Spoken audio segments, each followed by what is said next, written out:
नमस्ते दोस्तों, स्वागत है आपका आर के नोवेल में। इस नोवेल का पूरा श्रेय मूल लेखक को जाता है। अगर आपको यही नोवेल पसंद आए तो कृपया करके लाइक एंड सब्सक्राइब करें। डिस्क्लेमर, यह वीडियो केवल मनोरंजन और शैक्षणिक उद्देश्यों के लिए बनाया गया है। इस उपन्यास में सभी नाम, पात्र, व्यवसाय, स्थान, घटनाएं सभी लेखक की कल्पना की उपज है। जिन दिव्य राजवंश के भीतर कई गुटों ने ऊपर देखा, उनकी अभिव्यक्तियां आतंक से भरी थीं। दोनों सर्वोच्च थे, फिर भी जुआनटिन दिव्य राजवंश के पुराने पूर्वज को मौत की सजा दी गई थी। अंतर वास्तव में इतना बड़ा था। जुआनटिन दिव्य भगवान वहां खड़े थे, अपने चारों ओर के खंडहरों को देख रहे थे।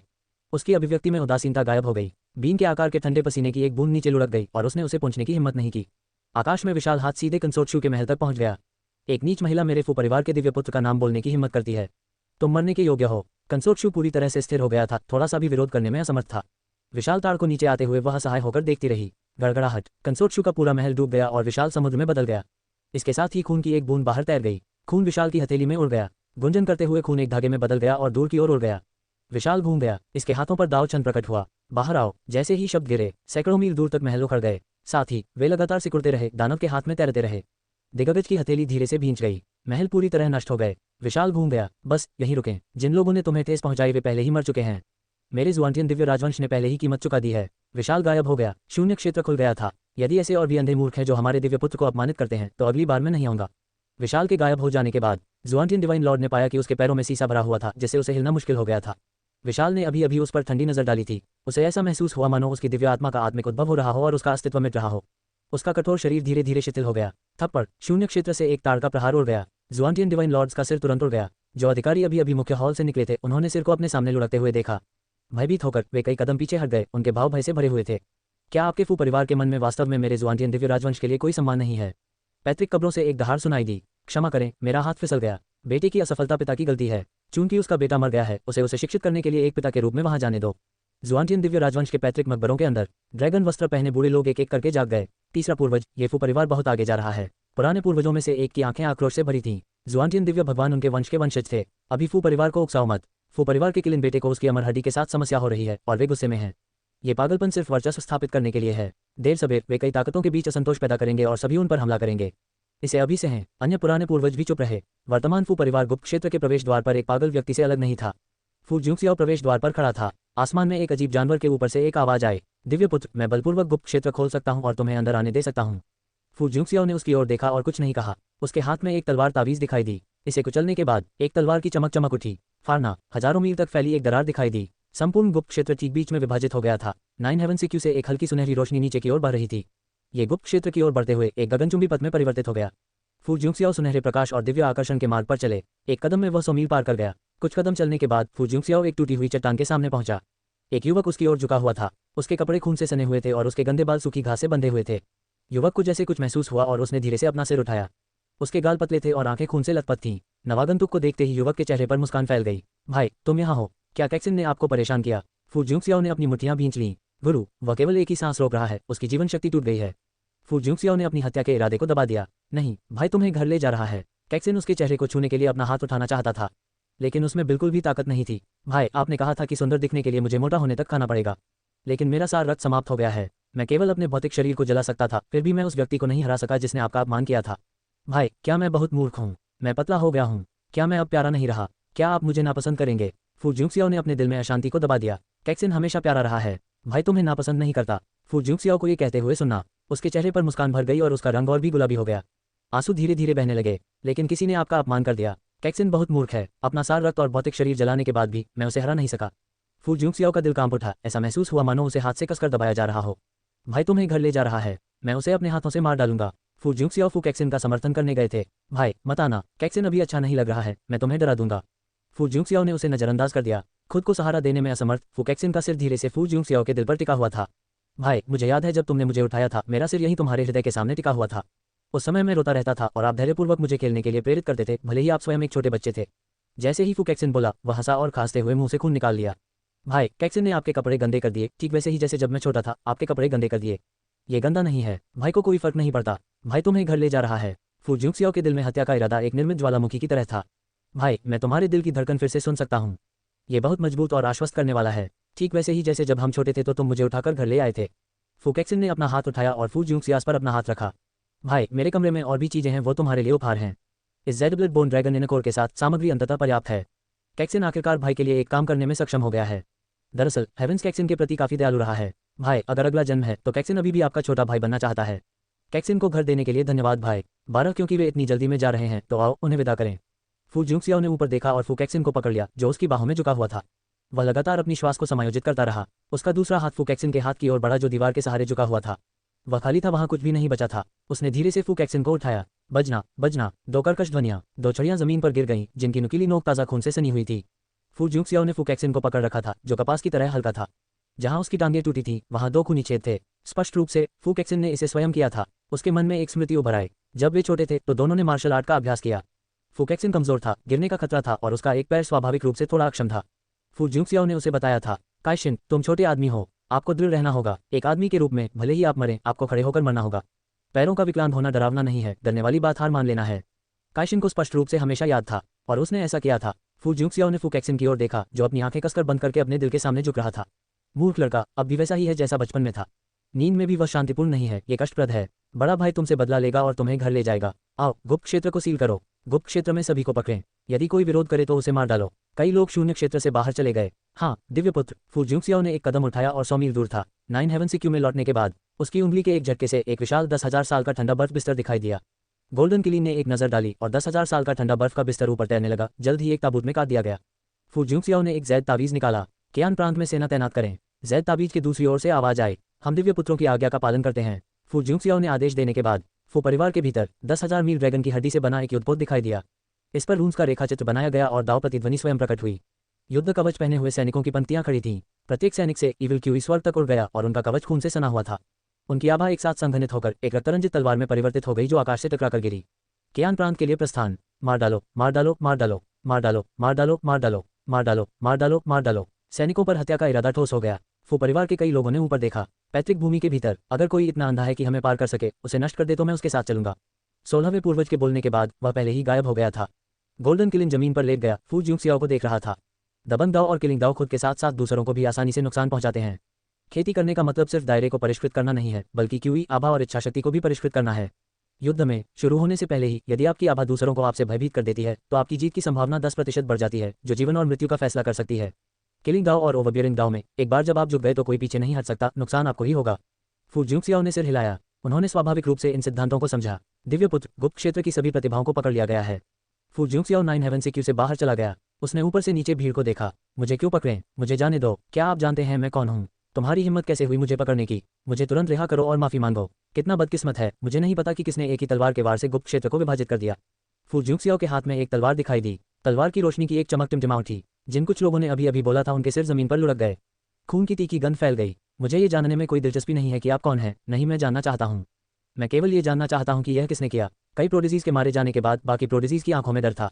उन्होंने फू जुंगसियाओ की ओर देखा और कांप उठे। What kind of gaze was that? It was bone-chillingly cold. फू जुंगसियाओ, इससे आपका क्या मतलब है? मेरे कबीले के विलक्षण लोगों को क्यों मारें?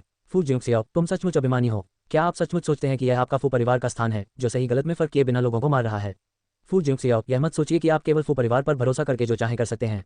कई सेनाओं के विशेषज्ञ एक साथ बोले। उनके भाव भद्दे थे। गुप्त दायरे का परीक्षण अभी समाप्त नहीं हुआ था जब फू जुंगसियाओ ने इसे बाधित कर दिया था। उनके परिवारों के प्रतिभाशाली लोग गुप्त क्षेत्र में ठीक थे, लेकिन अब वे फू जुंगसियाओ द्वारा मारे जा रहे थे। एक बूढ़ी औरत पास के मंडप से बाहर निकली। डिवाइन सन फू, क्या इस गुप्त दायरे के परीक्षण में कुछ लोगों का मरना सामान्य नहीं है? वे सब जवान लोग हैं। जीवन और मृत्यु नियति है और धन स्वर्ग में है। ऐसा क्यों है कि आपके फू परिवार की प्रतिभाएं मर नहीं सकती? अपने बड़ों को बोलते हुए देखना। नीचे कई प्रोडिजीज ने अपने भीतर के डर को दबा दिया। वास्तव में गुप्त क्षेत्र में प्रवेश करने पर लोगों का मरना निश्चित था। कौन याद रख सकता है? मुझे मत रोको, मैं जानना चाहता हूँ। क्या एक व्यक्ति सचमुच हम सभी को मार सकता है? फू जुंगसियाओ ने नीचे दिए गए उन प्रोडिजीज की राय को नजरअंदाज कर दिया।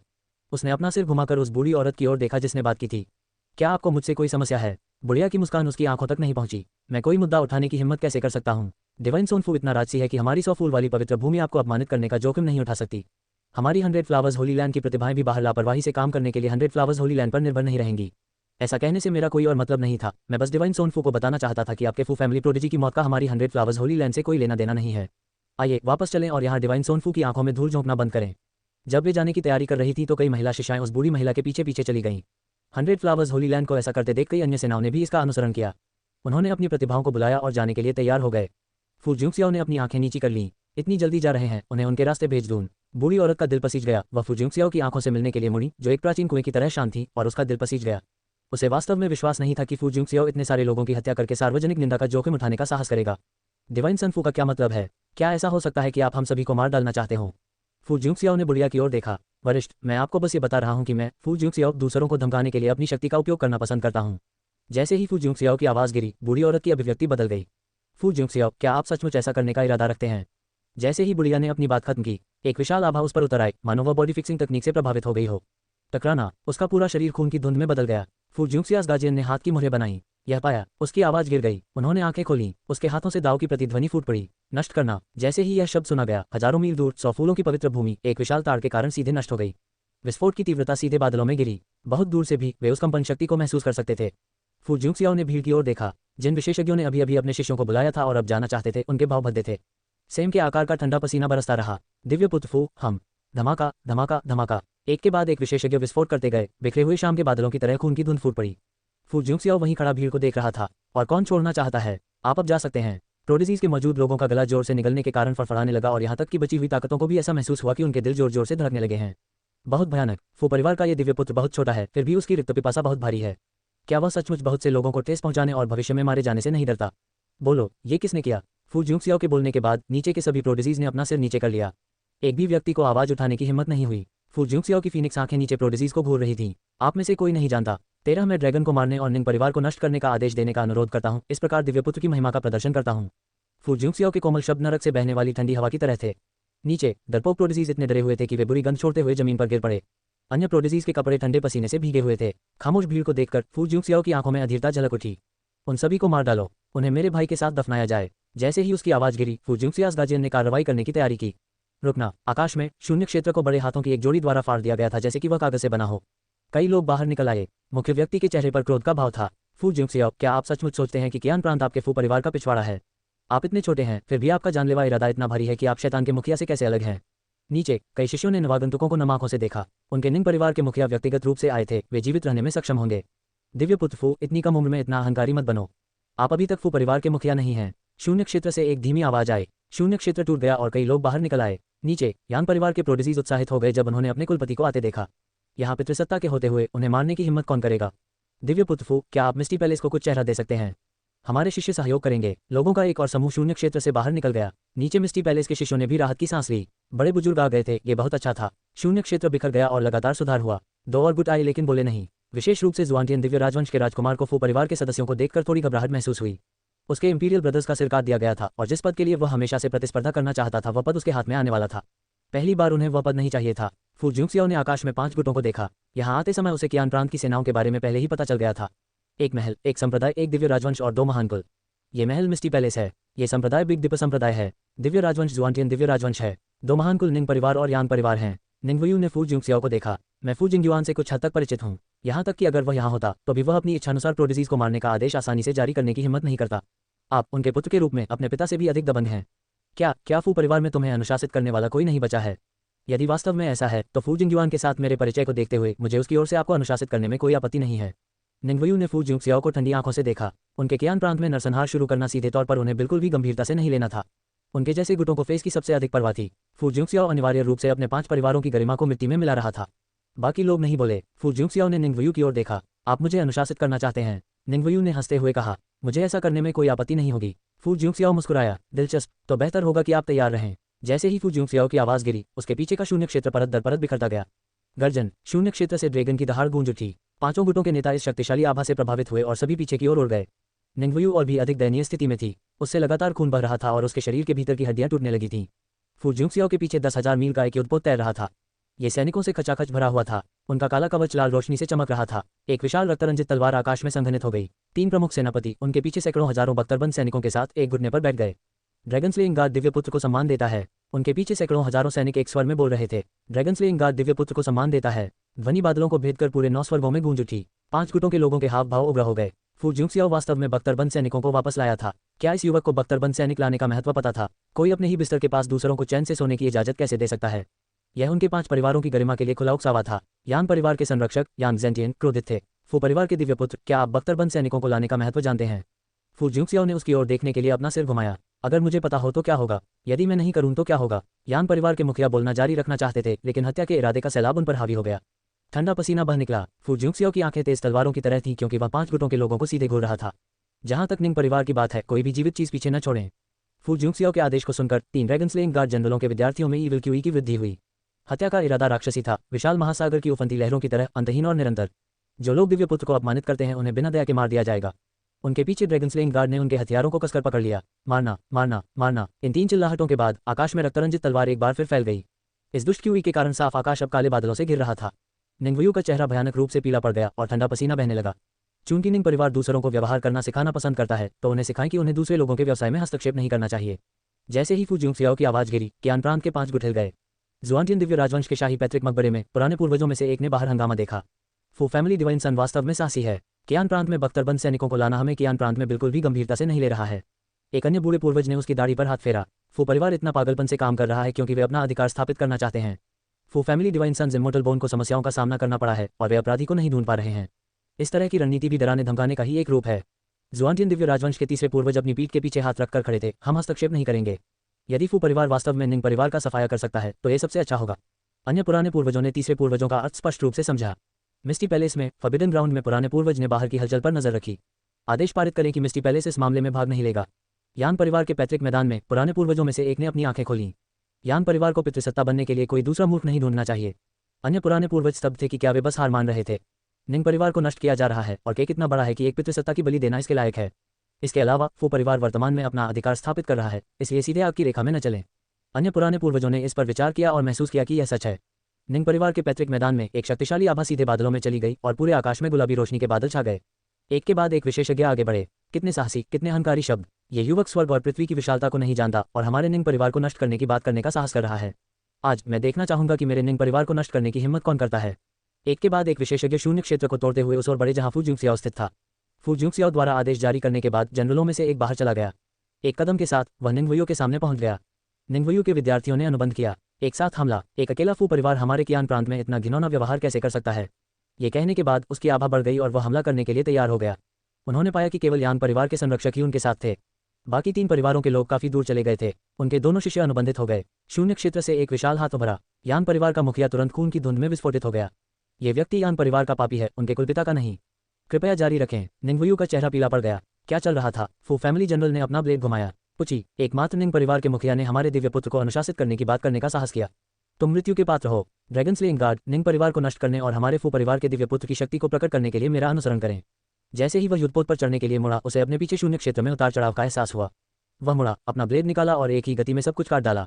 चीला, शून्य क्षेत्र में 10,000 मील की दरार दिखाई दी। एक ही झटके से आकाश 2 हिस्सों में बंट गया। पुची, पुची, पुची। एक के बाद एक 3 आवाजें गूंजी। शून्य क्षेत्र में निंग परिवार के 3 विशेषज्ञ खून की धुंध में बदल गए और बिना विलाप किए शून्य क्षेत्र में नष्ट हो गए। फू परिवार के जनरल ने अपना ब्लेड म्यान में रख लिया। दिव्य पुत्र, ड्रैगन स्लेइंग गार्ड दिव्य पुत्र की विशाल दिव्य शक्ति को प्रकट करने के लिए निंग परिवार क्षेत्र में सभी जीवित चीजों को मिटा देने के आदेश का अनुरोध करता है। 14 हार मान लो, इस मैनुसियत से खिलवाड़ मत करो। फू जुंगसियाओ ने सिर हिलाया। मंजूर किया गया। दिव्य पुत्रों की आज्ञा से। जनरल ने अपना हाथ लहराया। ड्रैगन स्लेइंग गार्ड, मेरी आज्ञा सुनो। निंग परिवार को नष्ट करने के लिए मेरा अनुसरण करें। मारना, मारना, मारना। 10,000 मील का युद्धपोत शून्य क्षेत्र को पार करते हुए निंग परिवार की ओर बढ़ रहा था। फू जुंगसियाओ ने अन्य 4 प्रमुख शक्तियों के लोगों की ओर देखा। क्या आप हस्तक्षेप करने का इरादा रखते हैं। 4 प्रमुख शक्तियों के लोगों की अभिव्यक्तियां लगातार बदलती रहीं, क्रमशः लाल और सफेद होती गईं। बख्तरबंद सैनिक लाना एक महत्वपूर्ण कदम था, लेकिन वे मूर्ख नहीं थे। अभी अभी उनके पुराने पूर्वजों से एक संदेश आया था जिसमें उन्हें शामिल होने से मना किया गया था। ये सबसे अच्छा होगा यदि फू परिवार निंग परिवार का सफाया कर सके। सबसे महत्वपूर्ण बात यह है कि चूंकि फू परिवार इतना साहसी था, इसलिए उनकी ताकत उतनी सरल नहीं होगी जितनी सतह पर दिखाई देती है। पहले पानी का परीक्षण करना बेहतर था। जैसे ही वे बोलने वाले थे, निंग परिवार के गुस्से को काफी दूर से भी महसूस किया जा सकता था। अभिमानपूर्ण, क्या आपको लगता है कि मेरा निंग परिवार मिट्टी से बना है जिसे आपकी इच्छा अनुसार फू परिवार गूंथेगा। फू परिवार अहंकारी है और स्वर्ग की ऊंचाइयों को नहीं जानता है।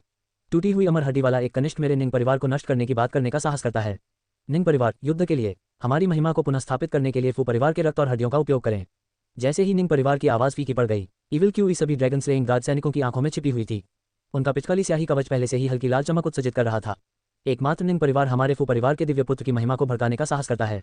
आज हमारा फू परिवार हमारे फू परिवार के दिव्य पुत्र की महिमा को प्रकट करने के लिए कियान प्रांत के निंग परिवार को विलुप्त होने की सजा देता है।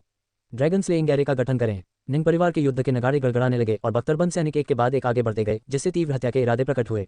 उनकी दुष्ट क्यूई एक गहरे काले बार ड्रैगन में बदल गई, जो आकाश में दहाड़ रही थी और सूर्य और चंद्रमा को निगल रही थी। फू परिवार को मार डालो, निंग परिवार की महिमा बनाओ। फू परिवार को मार डालो, निंग परिवार की महिमा बनाओ। फू परिवार को मार डालो, निंग परिवार की महिमा बनाओ। कियान प्रांत में कई प्रमुख शक्तियों के चेहरे काफी हद तक बदल गए। निंग परिवार के बाहर ड्रैगन गार्ड को तैनात किया गया था। ऐसा लग रहा था कि वे सचमुच मौत से लड़ने जा रहे थे। फू जुंगसियाओ 9 हेवन सीक्यू के भीतर खड़ा होकर चुपचाप दृश्य देख रहा था। ड्रैगन स्लेइंग गार्ड का ये नाम इसलिए रखा गया क्योंकि उन्होंने सच्चे ड्रैगन का वध किया था। यहाँ तक कि वह युद्धपोत भी असली ड्रैगन की हड्डियों से तैयार किया गया था। एकमात्र बार ड्रैगन और उस पर एक प्रेत। ड्रैगन स्लेइंग गार्ड के सामने ये बिल्कुल हास्यास्पद था। निंग परिवार साहसी है। हमारे फू परिवार दिव्य पुत्र ने एक आदेश जारी किया है, फिर भी आप उसकी कृपा के लिए कृतज्ञता में घुटने नहीं टेकते हैं और इसके बजाय स्वर्ग को हिलाने का सपना देखते हैं। यह आपका फू परिवार है जो साहसी है। आज मैं फू फैमिली को अपना निंग फैमिली फाउंडेशन दिखाऊंगा। जैसे ही शब्द गिरे, स्वर्ग और पृथ्वी के बीच 10,000 स्वर्ण कमल अवतरित हुए। निंग परिवार के भीतर से 3 दिग्गज प्रकट हुए जो नौशांति पर चलते हुए अपने सिर सूर्य और चंद्रमा को छू रहे थे। उनमें से प्रत्येक के पीछे एक दिव्य पहिया प्रकट हुआ। आसमान छूने वाली दावराइम ने पूरे कियान प्रांत को गुलाबी रोशनी की हजारों किरणों से रोशन कर दिया। इस विशाल घटना ने कई शक्तिशाली विशेषज्ञों को चौंका दिया। यहाँ तक कि अन्य प्रांतों के विशेषज्ञों ने भी इस पर गौर किया। जब उन्होंने आकाश में दिव्य चक्रों वाले परम पुरुषों को देखा तो उनकी आंखें बदल गईं। चूंकि डोमिनेटर सैकड़ों हजारों वर्षों से प्रकट नहीं हुए थे, इसलिए सुप्रीम्स गुवानलान इमोर्टल डोमेन के स्वर्ग थे। कुछ छिपी हुई शक्तियों ने निंग फैमिली सुप्रीमों की पीठ पर दिव्य पहियों को भी देखा। तभी उनकी नजर उस युद्धपोत पर पड़ी। उनकी आंखों में सदमे का एक क्षण दिखा। उनमें से सबसे शक्तिशाली केवल एक सर्वोच्च व्यक्ति है जिसने 3 कानूनों में महारत हासिल की है, फिर भी वे फू परिवार के ड्रैगन स्लेइंग गार्ड को भड़काने का साहस करते हैं। उनका साहस सराहनीय है। सुप्रीम से ऊपर डोमिनेटर है। प्रभुत्व प्राप्त करना कठिन है और ब्रेकर थ्रू का मार्ग अज्ञात है। इसलिए वे सर्वोच्च दायरे के भीतर मजबूत बनने के तरीके ढूंढते हैं। इसका मतलब है कि कानून में महारत हासिल करने से व्यक्ति की ताकत काफी बढ़ जाती है। इस प्रकार सर्वोच्च क्षेत्र शक्ति में सबसे बड़ी असमानता वाला क्षेत्र बन गया है। कुछ सुप्रीम केवल एक पूर्ण कानून में महारत हासिल कर सकते हैं, जबकि अन्य 10 में महारत हासिल कर सकते हैं। इसकी कोई तुलना ही नहीं है। आकाश में 3 निंग फैमिली सुप्रीम दिव्य प्रकाश से घिरे हुए थे। गुलाबी बादल उनके शरीर की रक्षा कर रहे थे। फू फैमिली एक ऐसा परिवार जिसने हाल ही में अपना नाम कमाया है, मेरे निंग परिवार को भड़काने की हिम्मत करता है। मेरे निंग परिवार को उकसाओ और तुम मर जाओगे। तीनों सुप्रीमों ने एक साथ हमला किया। फू परिवार के जनरलों की आंखें तिरस्कार से भर गईं। ड्रैगन स्लेइंग ग्रैंड उठो। भनभनाहट भनभनाहट भनभनाहट। वो ये हवा का एक झोंका गुजर गया। आसमान में छाई गुलाबी रोशनी तुरंत दूर हो गई। यहाँ तक कि 3 निंग फैमिली सुप्रीमों के दिव्य पहिए भी काफी मंद हो गए। भनभनाहट भनभनाहट भनभनाहट। आकाश के ऊपर एक रक्तरंजित तलवार की किरण दिखाई दी जो लटकी हुई थी और स्वर्ग की तिजोरी को छेद रही थी। निंग परिवार ने हमारे फू परिवार के दिव्य पुत्र की महिमा को उकसाया है। आज ड्रैगन स्लेइंग गार्ड ने फैसला सुनाया कि निंग परिवार को नष्ट कर दिया जाएगा। विशाल रक्तरंजित तलवार उतरी। कोई जबरदस्त आभा नहीं थी, केवल खूनी तलवार के गिरने और उसके वजन के नीचे शून्य क्षेत्र के बिखरने की आवाज थी। 3 निंग परिवार सुप्रीम भयभीत थे। वे बचाव के लिए जल्दी से पीछे हट गए। कबीले संरक्षण सरणी वृद्धि। एक सुनहरी रोशनी उभरी। दरार उठते ही व्यू बिखर गया। निंग परिवार के सुप्रीमों की आंखों में दहशत भर गई। कुछ गलत था। पशह खून की तलवार गिरी। स्वर्ग और पृथ्वी चुप हो गए। 3 निंग फैमिली सुप्रीमों के प्रेत ठीक बीच में विभाजित हो गए। 3 पुराने पूर्वजों के केंद्रों से खून बह निकला। पशह पशह पशह। जैसे ही खून का छिड़काव हुआ, तीनों सुप्रीमों के शरीर खून की धुंध में बदल गए। फू परिवार का जनरल आगे बढ़ा और उसने तलवार खींच ली। एक तलवार की रोशनी चमकी। निंग परिवार की पूरी संपत्ति बीच में ही विभाजित हो गई थी। निंग परिवार का प्रत्येक जीवित प्राणी नष्ट हो गया। रक्तरंजित ईविल क्यूई की एक अदृश्य लहर को ड्रैगन स्लेइंग गार्ड द्वारा अवशोषित कर लिया गया था। उनका रक्तरंजित कवच और भी उज्जवल हो गया। निंग परिवार क्षेत्र में स्वीप करें। ये दुनिया के लिए एक चेतावनी है कि जो लोग हमारे फू परिवार के दिव्य पुत्र की महिमा को भड़काते हैं, उनका यही हश्र होगा। बख्तरबंद सैनिक धारा की तरह सभी दिशाओं में उमड़ पड़े। रक्त क्यूई ने आधे आकाश को लाल रंग में रंग दिया और आकाश को भरने वाली हड्डियां उजाड़ होने की बात कर रही थीं। कियान प्रांत की 4 प्रमुख शक्तियां अवाक रह गईं। 3 सुप्रीम ऐसे ही चले गए। एक ऐसे क्षेत्र का सपना बहुत से लोगों ने देखा था, फिर भी उनमें से 3 एक ही तलवार के वार से मारे गए। निंग परिवार जिसने कियान प्रांत पर अहंकार और अत्यधिक शक्ति के साथ प्रभुत्व जमाया था, मृत्यु की भूमि बन गया था। जुआनटियन दिव्य राजवंश के भीतर ड्रैगन के वस्त्र पहने ये सभी पुराने पूर्वज चुप थे। ऐसा लग रहा था मानो उन्होंने कुछ गंदा निगल लिया हो। तीसरा पूर्वज धीरे धीरे होश में आया और उसने गहरी सांस ली। फू परिवार को उकसाया नहीं जाना चाहिए। इथरियल पैलेस की पैतृक भूमि में यदि भविष्य में आपका सामना फू परिवार के किसी व्यक्ति से हो तो आदेश दें, उन्हें खुली छूट दें। उन्हें उकसाना नहीं है। यान परिवार के भीतर सौभाग्य से मैंने कार्रवाई की और खुद ही उस जानवर को कुचलकर मार डाला। इसने इस पुराने पूर्वज को इतना डरा दिया कि उसकी मौत हो गई। बेडो संप्रदाय के भीतर कई बूढ़े लोगों ने आकाश में ये दृश्य देखा। हे कुछ उभरती हुई छोटी शक्तियां फू परिवार को भड़काने का साहस करती हैं। जिन युवाओं ने पिछली आपदाओं का अनुभव नहीं किया है, यदि फू फैमिली का गॉड स्लॉटरिंग गार्ड आया होता तो मुझे डर है कि पूरा कियान प्रांत नष्ट हो गया होता। वे पागलों का एक समूह है। यहाँ तक कि मेरे बेडो संप्रदाय को भी उनकी तेज धार से बचना होगा। वैसे उन बेडो संप्रदाय के शिष्यों को छोड़ दो। फू परिवार के दिव्य पुत्र को अपनी इच्छानुसार उन्हें मारने दे। इन व्यक्तियों को न भड़काएं। फू जुंगसियाओ ने निंग परिवार के विनाश को अपने दिल में बिना किसी लहर के देखा। 9 हेवन सीक्यू के ऊपर खड़ा हुआ, नीचे शिष्यों की ओर देख रहे हैं। इस समय बेडो संप्रदाय के संप्रदाय मास्टर ईथर पैलेस और जुआनटियन दिव्य राजवंश सभी जल्दी से चले गए। फू जुंगसियाओ को कोई परवाह नहीं थी। नीचे के शिष्यों की आंखों में निराशा थी। हमें पीछे मुड़कर देखें। मैं विश्वास करने से इनकार करता हूं कि आपकी आंखें इतनी ठंडी और खाली हैं। यान परिवार और निंग परिवार के सभी शिष्यों को मार डालो। नीचे के शिष्य विलाप करने लगे। नहीं कृपया मुझे मत मारो, मैं सुराग दे सकता हूँ। दोनों परिवारों के कई शिष्य घबराहट में बोले। फू जुंगसियाओ ने उनकी ओर देखा। मैं एक ऐसे नवयुवक को जानता हूँ जो बहुत बूढ़ा नहीं है। उसकी आंखें साधारण रूप से चमकीली हैं। कई शिष्यों का उनसे कोई मुकाबला नहीं था और वह बहुत सतर्क हैं। हाँ, मुझे भी याद है। उस युवक ने अंदर कई मौके छीन लिए। हमने मिलकर उसे रोका, लेकिन वह फिर भी भाग निकला। उसके पीछे 2 महिलाएं थीं। एक ने सफेद घूंघट पहन रखा था और वह बहुत सुंदर थी। उसके माथे के बीच में बैंगनी रंग का कमल था और उसे सुगंध आ रही थी। ठीक है, उन दोनों के बीच मूल रूप से मतभेद थे, लेकिन किसी कारण से बाद में वे अवसर खोजने के लिए एक साथ आ गए। दूसरा सामान्य लग रहा था, संभवतः छद्मवेश में। मैं उसकी उत्पत्ति नहीं जानता, लेकिन मुझे याद है कि उसकी चाल को तियानशान तलवार तकनीक कहा जाता था। वे तीनों बहुत मजबूत हैं, लेकिन जब हम अभी बाहर आए तो मैंने उन्हें नहीं देखा। फू जुंगसियाओ पीछे की ओर मुड़ा। उपस्थित प्रतिभावानों ने राहत की सांस ली। एक विशाल तार आकाश से उतरा। संपूर्ण गुप्त क्षेत्र के साथ साथ ये सभी शिष्य भी मारे गए। दिव्यपुत्र, तियानशान तलवार तकनीक का अभ्यास केवल स्वर्गीय तलवार संप्रदाय के सच्चे शिष्यों द्वारा ही किया जा सकता है। जिसके माथे पर बैंगनी कमल है, उसका संबंध बैंगनी देव पर्वत से होना चाहिए। 15 खैर, उन्हें ढूंढो, कोई बच नहीं पाएगा। आइए चलें, आइए उन्हें खोजें। 9 हेवन सिक्यू शून्य क्षेत्र से टूट गया और गायब हो गया। फू जुंगसियाओ के चले जाने के बाद कियान प्रांत में शेष 4 प्रमुख शक्तियों ने राहत की सांस ली। वह मनहूस आज आखिरकार चला गया और उसने सचमुच उन्हें मौत तक डरा दिया था। कियान प्रांत से बहुत दूर एक स्थान पर 3 लोग शून्य क्षेत्र से बाहर गिर गए, एक आदमी और 2 औरतें। वे तीनों उठ खड़े हुए, ऐसा लग रहा था मानो उन्हें अभी भी डर सता रहा हो। क्या तुम दोनों ठीक हो? सूचेन ने उन दोनों की ओर देखा और पूछा। हम ठीक हैं। तीनों ने एक दूसरे पर नजरें डाली और सूचेन की अभिव्यक्ति थोड़ी अजीब हो गई। 2 युवतियां, यदि और कुछ नहीं है तो मैं सबसे पहले विदा लूंगा। इतना कहने के बाद सूचेन जाने के लिए मुड़ी। जब से उन्होंने गुप्त क्षेत्र छोड़ा, उन्हें एक बुरा पूर्वाभास हो रहा था। खासकर जब उसने उस युवा के बारे में सोचा जिसने अपना सार रक्त और भौतिक शरीर जला दिया था। उन तीनों को अकेले ही दबा दिया था। यदि उसने इस बात पर ध्यान नहीं दिया होता कि युवक का पैर उसका कमजोर बिंदु था, संभवतः वे सभी उस युवक के हाथों मर गए होंगे। सौभाग्य से उसने निर्णायक रूप से कार्य किया, एक अवसर पाया और उस युवक का पैर काट दिया। तभी वे तीनों बच गए। अंत में उन्हें उस जेड ब्लड बोन ड्रैगन का आंतरिक भाग भी नहीं मिला। उन्होंने मूल रूप से सोचा था कि यह स्टोरेज रिंग में छिपा हुआ था। उसका कंधा काटने के बाद भी उन्हें वह नहीं मिला। बाद में उन्हें एक भयानक आभा का आभास हुआ। उसने जल्दी से एक टेलीपोर्टेशन तावीज को कुचल दिया और इस तरह वह बच निकला। सूजियातो, अगर आपको किसी चीज की जरूरत है तो आप हमसे संपर्क कर सकते हैं। सूचेन ने सादे दिखने वाली युवा महिला को जैद तावीज सौंपते हुए देखा। वह जानता था कि इस महिला ने अपना भेष बदला है। ठीक है, सूचेन ने जैद तावीज लिया। उस पर अब भी हल्की सी खुशबू थी। सफेद घूंघट पहने महिला ने एक जैद पेंडेंट भी निकाला। सोच रही थी कि कैसे उसके सामने वाले ने घूंघट के नीचे उसका असली चेहरा देख लिया था और उन नियमों को याद कर रही है जो उसकी माँ ने उसके लिए निर्धारित किए थे। मुझे बचाने के लिए धन्यवाद, अपना ख्याल रखें। सूचेन ने घूंघट पहने महिला की ओर सिर हिलाया। उसका चेहरा देखने के बाद वह चिल्लाने लगी थी और उस पर हमला करने लगी थी। ये केवल इसलिए था क्योंकि उसने उसे एक बार गुप्त क्षेत्र में बचाया था कि वह अंततः विनम्र हो रही थी।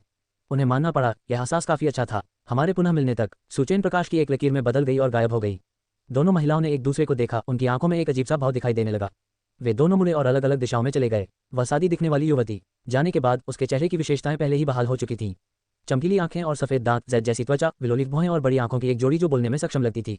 उसने एक जैद तावीज को कुचल दिया। कुछ ही देर में एक व्यक्ति उसके बगल में दिखाई दिया। युवा मिस, क्या कुछ हुआ है? अभिभावकों की अभिव्यक्ति बदल गई। कियान प्रांत में निंग परिवार का सफाया हो गया है। ये यूनमियाओ स्तब्ध रह गए। ये किसने किया? दिव्य महाद्वीप के फू परिवार फू जुंगसियाओ ने इसे किया। क्या ये वह व्यक्ति है जिसकी अमर हड्डी टूट गई थी, जिसने किसी और की सर्वोच्च हड्डी खोद ली थी? ये बोलते हुए लियोनमियाओ की आंखों में तिरस्कार की झलक दिखाई दी।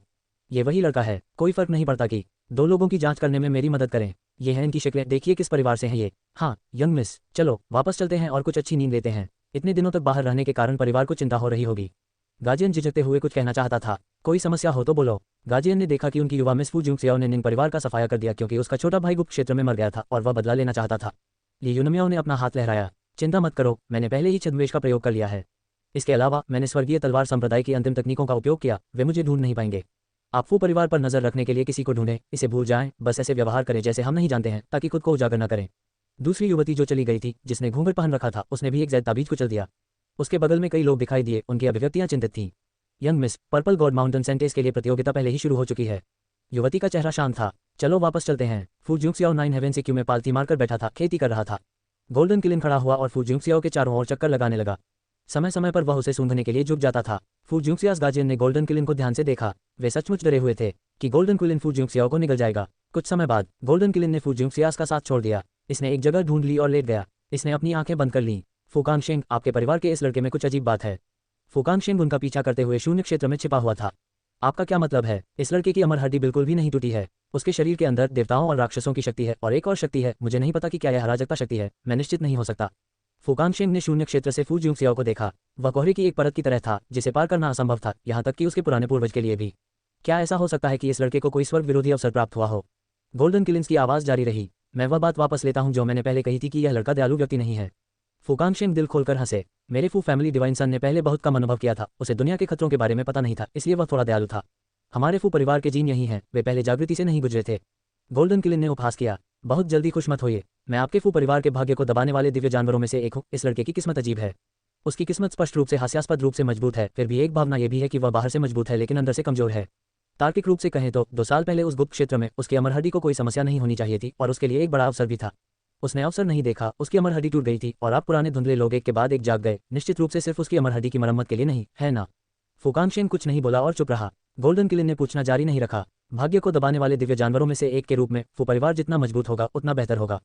फू जुंगसियाओ को खेती करते देखकर किसी ने उसे परेशान नहीं किया।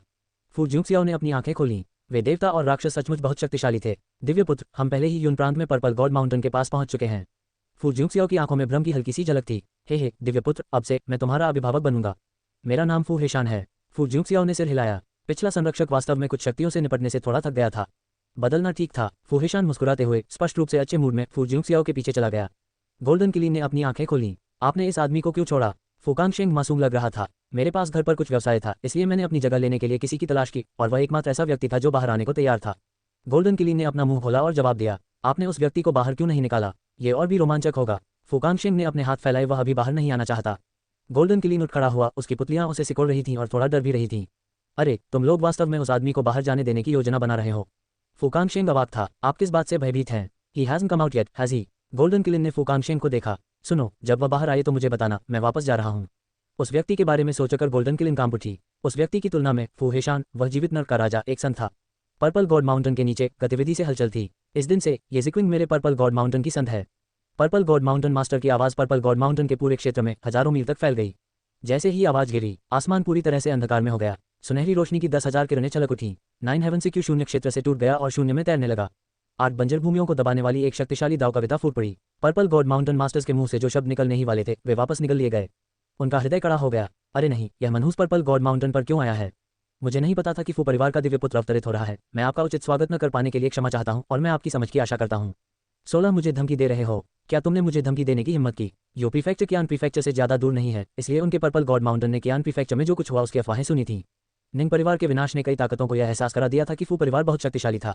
2 साल पहले इमोर्टल बोन की घटना के साथ फू परिवार वास्तव में क्रोधित था और अपना अधिकार स्थापित करना चाह रहा था। फिलहाल कोई भी इस विपत्ति लाने वाले को भड़काना नहीं चाहता था।